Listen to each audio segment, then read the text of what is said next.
જય માતાજી બધાને તમારું સ્વાગત છે અમારા નવા વ્લોગમાં। તો આજે અમે આવી જઈએ છીએ ચોટીલા અમારા કુળદેવી શ્રી ચામુંડા માતાજીના દર્શન કરવા। આ છે મેન બજાર, આપણે અહીંયાથી મંદિર તરફ જઈશું। તો ધ્રુવભાઈએ તો ફોટા વતે પાડવાનું શરૂ કરી દીધું છે અને સામે દેખાઈ રહ્યો છે તે આ છે ચામુંડા માતાજીનો ડુંગર અને આ છે ભોજનાલય। તો ચાલો અમે આપણે જઈશું ડુંગર ઉપર। તો આ છે ડુંગર પર ચડવાનો મેન ગેટ, અહીંયાથી આપણે ડુંગર ચડીશું। તો તમે જોઈ શકો છો ધ્રુવ તો જો કેટલો દોડે જ જાય છે। તો અહીંયા આવી ગયું છે ચામુંડા માતાજીનું નાનું મંદિર અને અહીંયા ધ્રુવને મેં ચાંદલો કરી દીધો છે। ચાંદલો કરીને હવે આપણે અહીંયાથી હમણાં આગળ નીકળશું। હવે આપણે અહીંયાથી જઈ રહ્યા છે, ધ્રુવ પાછો દોડવા મળ્યો છે।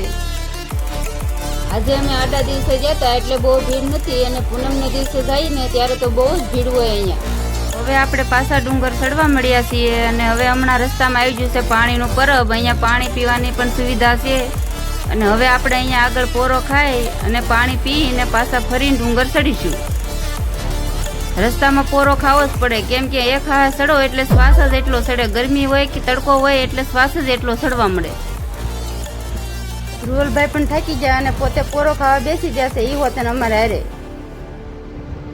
તો તમે જોઈ શકો કેવો મસ્ત મજાનો નજારો દેખાય છે, અહીંયાથી આખું ચોટીલા દેખાય છે અહીંયાથી। હવે આપણે પાછા ચડવા મળ્યા છીએ,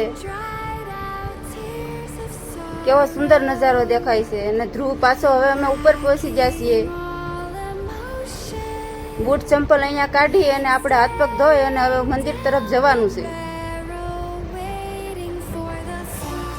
હવે હું અને ધ્રુવ હાથ પગ ધોવા જઈ રહ્યા છીએ, પાણી પી હાથ પગ ધોઈ અને મંદિર તરફ પાછા જઈશું। અહીંયા પાણી પી અને અમે જઈ રહ્યા છીએ હવે પાછા।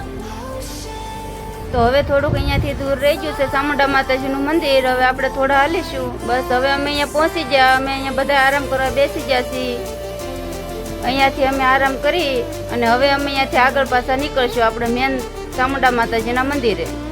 તો હવે અમે જઈ રહ્યા છીએ ચામુંડા માતાજીના દર્શન કરવા।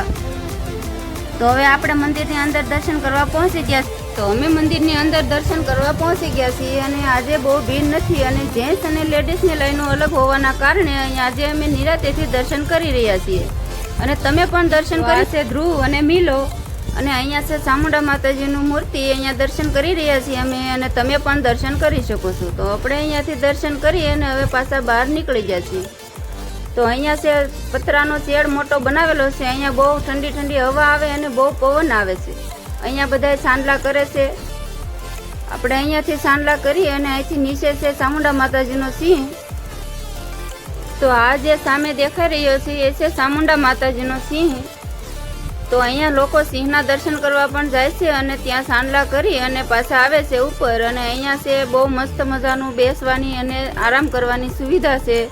અહીંયા બહુ મોટી જગ્યા છે, પતરાનો શેડ લગાવેલો છે અને આ છે ચામુંડા માતાજીના મંદિરની પાછળની જગ્યા। જે અહીંયા તો બહુ જ ગર્દી હોય, કેમ કે અહીંયા આ ચામુંડા માતાજીનું માં લખેલું પોસ્ટર લગાવેલું છે, એટલા માટે લોકો બહુ જ અહીંયા ફોટા અને વિડીયો બનાવવા માટે આવે છે। તો મેં અને ધ્રુવે પણ એક વિડીયો અને ફોટો પાડી લીધો છે।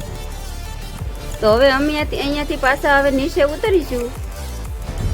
તો આ છે પતરાનો શેડ, જ્યાં આપણે નીચે ચડતી અને ઉતરતી વખતે આપણને તડકો કે વરસાદ હોય પણ તો તકલીફ ના પડે। તો અહીંયા અમે બૂટ ચંપલ ઉતર્યા હતા, ત્યાં પાછા આવી ગયા છીએ અને અહીંયાથી આપણે બૂટ ચંપલ પહેરી અને ફરીને પાછા નીચે હવે ઉતરી જઈશું। તો હવે આપણે નીચે ઉતરી રહ્યા છીએ। ધ્રુવને ચડવામાં પણ થાક નતો લાગતો અને ઉતરવામાં પણ નથી લાગતો, કેમ કે એ કૂદકા જ મારતો હાલે છે, જો તમે જોઈ શકો છો જુઓ। તો હવે આપણે નીચે ઉતરી રહ્યા છીએ, આજે તડકો અને ગરમી તો બહુ જ છે। હવે અમે અહીંયાથી નીચે ઉતરી ગયા છીએ અને નીચે જઈ અને હવે અમે જઈશું પ્રસાદી લેવા।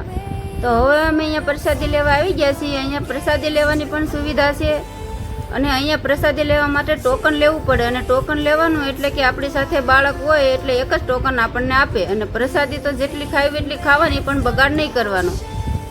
તો હવે અમે અહીંયાથી પ્રસાદી લઈ અને હવે અમે આવી ગયા છીએ બહાર, કેમ કે પ્રસાદી લઈને ધ્રુવને ઠંડુ પાણી પીવું હતું એટલે અમે ઠંડુ પાણીની બોટલ લઈ લીધી છે। આ તમે જોઈ શકો છો, આ છે મેન બજાર, અહીંયા બહુ સરસ મજાની વસ્તુ બધી મળે છે અને હવે અમારા મયુરભાઈ તો લઈ લીધો છે કેવડો મોટો ટેડી, તમે જોઈ શકો છો। હવે અમે અહીંયાથી જઈશું સીધા ભાડલા ધામ।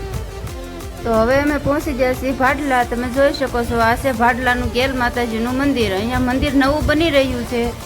તો તમે જોઈ શકો છો અમે જઈ રહ્યા છીએ દર્શન કરવા. હવે કેલ માતાજીના દર્શન કરીને હવે અમે અહીંથી જઈશું નીચે વાવ જોવા.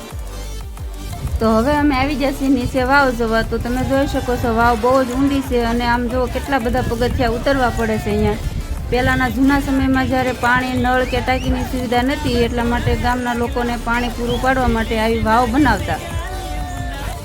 તમે જોઈ શકો છો બહુ જ ઊંડી વાય છે અહીંયા અને નકરા સામા ચીડિયા છે આમાં. સુંદર મજાના પથ્થરોને કોતરી અને વાવ બનાવવામાં આવી છે અને હવે આપણે અહીંયાથી જઈશું સીધા કડુકા. તો હવે અમે પહોંચી ગયા છીએ કડુકા, જ્યાં છે ખેતલિયા દાદાનું મંદિર. તો હવે અમે ખેતલિયા દાદાના દર્શન કર્યા છે. અહીંયા કહેવામાં આવે છે કે અહીંયા નાગદાદાના દર્શન થાય એટલે સાક્ષાત ખેતલિયા દાદાના દર્શન થાય એવું જ માનવામાં આવે છે અને અહીંયા બધી મનોકામના પૂરી થાય છે. અમે દર્શન કરી લીધા છે અને હવે અમે અહીંયાથી સીધા જવાના છીએ ઘરે. તો તમને કેવો લાગ્યો અમારો વિડીયો? જો અમારો વિડીયો તમને પસંદ આવ્યો હોય તો લાઇક, શેર અને સબસ્ક્રાઈબ કરવાનું ભૂલતા નહીં. હવે મળશું ફરી નવા વિડીયો સાથે.